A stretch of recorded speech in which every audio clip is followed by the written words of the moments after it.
सरकारी कामासाठी आता पायपीट करणं विसरा. तुमच्या दारात येणारं सरकार आणि तुमच्याच तालुक्यात बसणारा मोठा साहेब. महाराष्ट्र सरकारचा हा ऐतिहासिक मास्टर स्ट्रोक आहे. 11 नवीन जिल्हाधिकारी आणि 69 तहसीलदार. तुमच्या तालुक्याचं नशीब उघडलंय का? जाणून घेण्यासाठी हा रिपोर्ट शेवटपर्यंत नक्की पहा. नमस्कार, मी प्राची शिरकर. आपण पाहत आहात प्रहार न्यूज लाईव्ह. राज्यातील महसूल विभागाचा वाढता व्याप आणि नागरिकांची होणारी ओढाताण थांबवण्यासाठी राज्य मंत्रिमंडळानं प्रशासकीय विकेंद्रीकरणाचा मोठा निर्णय घेतलाय. लोकसंख्येचा विचार करून राज्यात 11 नवीन अतिरिक्त जिल्हाधिकारी कार्यालय आणि 69 अतिरिक्त तहसीलदार कार्यालयांना मंजुरी दिली आहे. कोणत्या जिल्ह्यांना मिळणार हे जिल्हाधिकारी याची उत्सुकता वाढली आहे ना?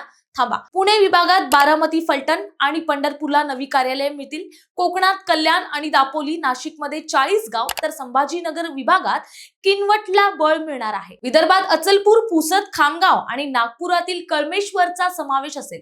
एकूण 69 अतिरिक्त तहसीलदार कार्यालयांमुळे दुर्गम भागातील जनतेला मोठा दिलासा मिळेल. यात कोकणचा विचार करता ठाणे, नवी मुंबई, कल्याण, डोंबिवली आणि भिवंडी ग्रामीणसाठी स्वतंत्र व्यवस्था असेल. पालघरमध्ये बोईसर आणि कासा येथे नवी कार्यालय होतील. रत्नागिरीसाठी राजापूर आणि रायपाटणचा समावेश आहे. तर पुण्यासाठी चाकण, फलटण, साखरवाडी, उंब्रज, उत्तर सोलापूर, चंदगडमध्ये महसुली कामांना वेग येईल. नाशिक, नगर, लासलगाव, सिन्नर, राजूर आणि घोडेगावच्या जनतेला आता जिल्हा मुख्यालयाची वारी करावी लागणार नाही.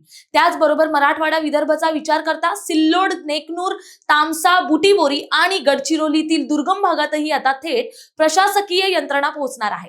केवळ अंतरच नाही तर आदिवासी आणि दुर्गम भागातील गरजा पाहून ही ठिकाणं निश्चित केली आहेत. ज्या वेबसाईटच्या शेवटी .government.in आहे तिथूनच अधिकृत माहिती घ्या, असंही प्रशासनानं स्पष्ट केलंय. प्रशासनाचं हे विकेंद्रीकरण केवळ कागदावर न राहता सर्वसामान्यांच्या फाईल्सला गती देणारं ठरू शकतं. खुर्च्या वाढल्या आहेत, आता कामाचा दर्जाही वाढेल. थोडक्यात काय, तर आता सामान्यांचा वेळ आणि पैसा दोन्ही वाचणार आहे.